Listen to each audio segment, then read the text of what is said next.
Hello everyone, and welcome to my counter build for using the hammer against Arch-Tempered Nergigante. So first we're going to have the solo, then at the end of the video we're going to have the guide. This is how I normally do these videos. And if you want to watch at the beginning, it's going to be full of tips for using both the weapon, but also for fighting Arch-Tempered Nergigante in particular. So I recommend you watch that. And again, the build's going to be at the end. We're going to open up with the Brutal Big Bang. What I might have done here is I might have put on the Evasion Mantle first, because what you can do is roll through the roar, and that would have activated the damage buff from the Evasion Mantle. Of course, the second roar I totally miss. You see that light blue coil I'm wearing? That's the Lunastra Gamma Coil. I've secretly become a fan of it.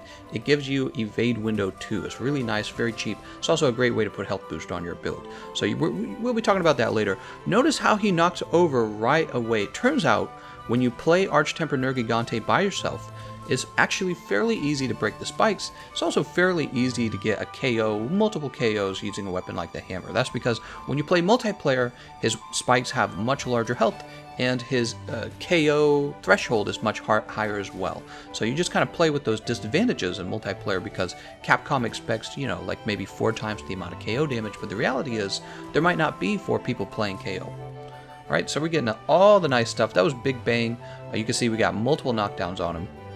One of the things I do in stage 1, because he moved, oh look at that, he grew spikes while his head was in the ground. It was just such bad luck there. We're going to go ahead and try to drop this boulder, but look, it misses! I missed the boulder, I'm terrible. You don't want to miss the boulder, but you know what, I decided we will keep this run anyways because that's okay. People make mistakes, and I want to show you that you can make a mistake and still easily solo him, right? So there's the second boulder. You can see I go right into Big Bang. There it is. White spikes break again. Both horns are already broken, look at that. And I missed the timing on the roll for that move there. That's like his finishing move when he's in stage 1, the one where he winds up his right arm. He has a finishing move in stage 2, 3, and 4 of the fight as well, but he actually leaps into the air in those cases. Right? That's the level 1 charge attack that you saw me using there. So when he's using this move, same with when he jumps in the air to use that move, the trick is to go to his back leg on your right. Alright, that's the trick. I'll be able to point that out later as well. Here's his powering up roar. So he reaches this point when he's going to get crazy in the fight now. He's going to be actually much more difficult. You're going to see the aerial slam come out more often. There it is right there actually. And so it's kind of a checkpoint. Kind of tells you how far along you are in the fight. If he uses that in stage 2, it means you're doing mediocre damage. If he uses it in stage 3, then you're in real trouble because it means you're doing no damage at all. Oh, we missed the roll on that. That's too bad. But yeah, that powering up roar, if you can get him to do that in stage 1, that is a good sign that your team and you're doing plenty of damage. You really want to see it in stage 1, not stage 2. Alright, we're staying near the opening of the kind of the area that leads you into the stage 2 of the fight because, I just kind of want to follow him right over. I don't want to run all the way over to it. We just broke the spikes on the arm by focusing on those spikes. Just one of the huge advantages of being able to play solo. Alright, here's the Big Bang. Oh no, he's going to interrupt it. That's too bad. And he's off to the next stage. Do you see that? I actually dodged it. I was anticipating he would use that soon. That roar. There's Evasion Mantle. We have Evasion Mantle and Temporal Mantle. We haven't used it yet. The part of the reason why I was like, I won't use this in stage 1 is because I was thinking maybe we'll use it in stage 2. Okay. He just used his dive bomb. We charged our hammer. And it's time to get some aerial damage. So you see me trade over from one style of gameplay with the hammer to another style of gameplay. So in stage 1, you saw me using the hammer like normal. We were using the upswing, the brutal, charge brutal Big Bang, regular Big Bang, right? We were mostly just focusing on a ground game. Now I'm focusing on ledge hopping. So if you're going to play with hammer, I highly recommend learning to ledge hop. At this point, I would rather be ledge hopping the whole time rather than using the ground attacks at all. I think a big part of it is you get that airborne skill that gives you 10% bonus damage. It's just so nice. Yeah, I love it. Also the mounts, did you see that? So we mounted, and what we did is we immediately hopped off of him. Part of the reason we did that is because we're playing solo, we have the Temporal Mantle. We want to take the most advantage of that Temporal Mantle.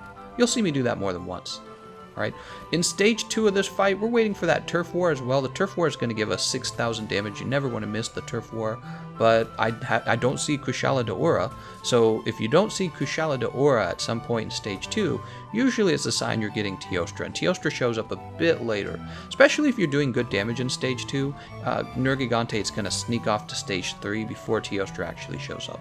So if you're going real fast, you don't got to worry about Teostra at all. You don't got to worry about him till stage 3. Yep, there he is. So in the bottom left-hand corner of my screen, you can see the Teostra icon. Oh, he's exhausted. There's the upswing, and this is going to be a finishing combo right here. Boom. Right? Nice. All right, and right here I know there's a little ledge that I can slide down, but I missed that last swing. It's so sad. It would have been like an extra 200, 300 damage. There's our next KO. We're going to go right into Big Bang from that combo. Big damage. That's what we like to see. We like to see the big damage. Right on his head. And we got a flinch. You know, when you do enough damage to a monster's body part, they will actually flinch. And this is actually really useful, especially for speedrunners who really script their run. They can find out exactly how much damage they need to do to each part. You know, like how many times do I need to swing on this part in order to cause a flinch. So that's how crazy speedrunners get. They get really crazy. They script out their whole run. I obviously am not doing that. I don't have a maximum damage build. I have a mixed damage and defense build, and the run is not scripted because that's how most people play. Alright, he's off to stage 3, and Teostra is not here. He'll show up, don't worry. I have the evasion mantle on, and I'm not really getting the most out of it. You'll notice he just smacked me. That's my fault, I should have dodged.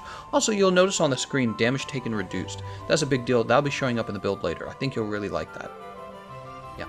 It's actually, it's Divine Blessing, excuse me, and I think it's actually a really good skill against Arch-Tempered Nergigante. Okay, max potion. He's real mad. He's gonna use the dive bomb. We're just gonna dive evade it.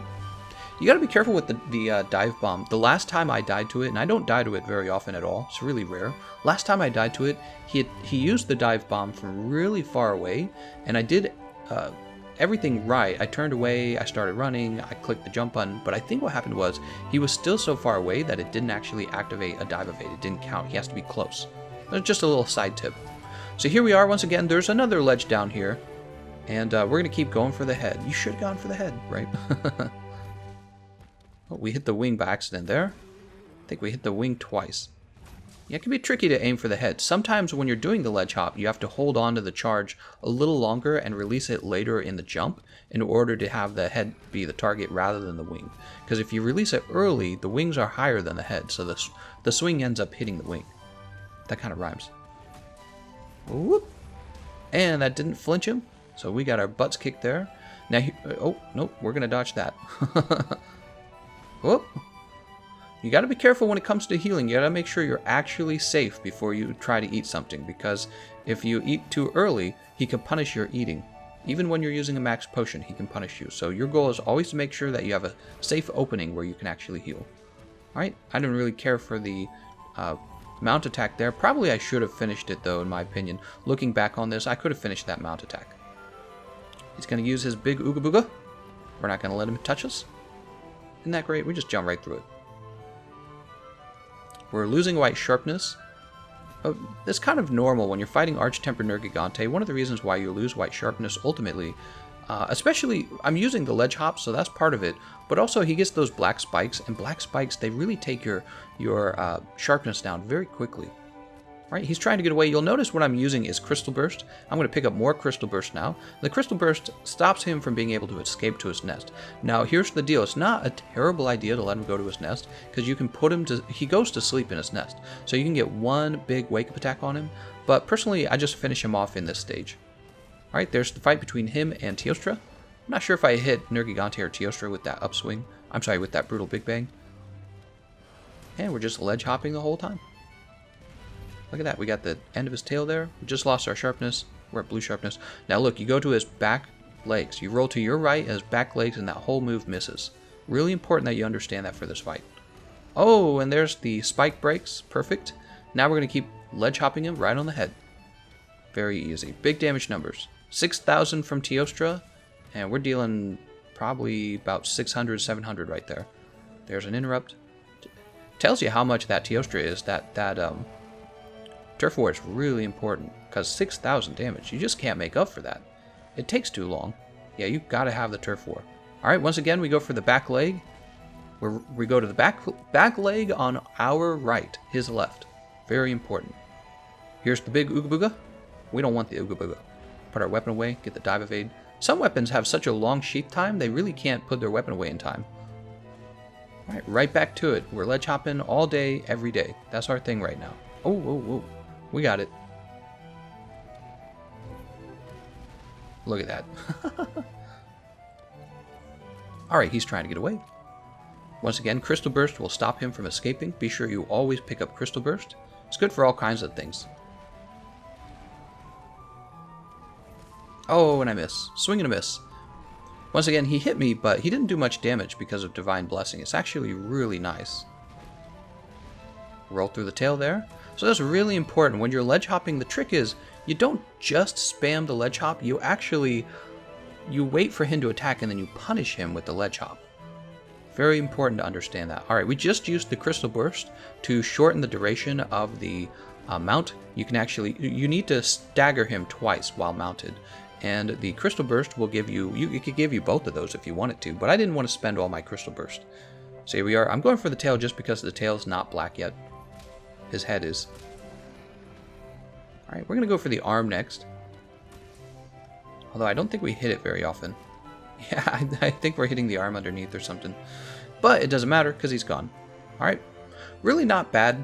Especially if you think about it, in the beginning of the fight, we actually missed that first boulder. Yeah, so not a bad run. Mixed defense and offense run. Oh, let's take a look at the time. Roughly 11 minutes. Sweet. So let's take a look at the build. You can see I'm using the Tereth Hammer Sleep. That is by far your best option because it's a very high damage hammer, but it also has a lot of build flexibility, so you can have skills like Health Boost and Divine Blessing on your build. You can see that's what I have right now. Health Boost is making my health bar larger, and Divine Blessing is giving me a chance to absorb half the damage the Arch-Tempered Nergigante does. Now, he does a lot of damage, so being able to cut that in half is actually really, really good defense. And I've become a big fan of Divine Blessing over time. I'm also becoming a fan of Evade Window. I really do like Evade Window. It allows you to dodge through moves. You would think of it as more of like an advanced skills for players who kind of understand the monster's moveset, but when you're fighting a monster like Arch-Tempered Nergigante, you can't really cheese him. You kind of do have to know his moveset, and you kind of do have to start rolling through his moves. So when a monster becomes that difficult, it turns out Evade Window is actually one of the better skills in the game for defense. So we got Health Boost, Divine Blessing, Evade Window 2, Tereth Hammer Sleep. If you don't have Tereth Hammer Sleep, bring the Diablos Shatterer. That's the Diablos Hammer, and do your best with it, but do try to at least bring Health Boost 3 on it. You're going to have trouble getting enough affinity on that build. All right, for the Diablos build if you have to go that direction. And that's it. All right, I want to thank you all for watching, and I'll see you guys next time.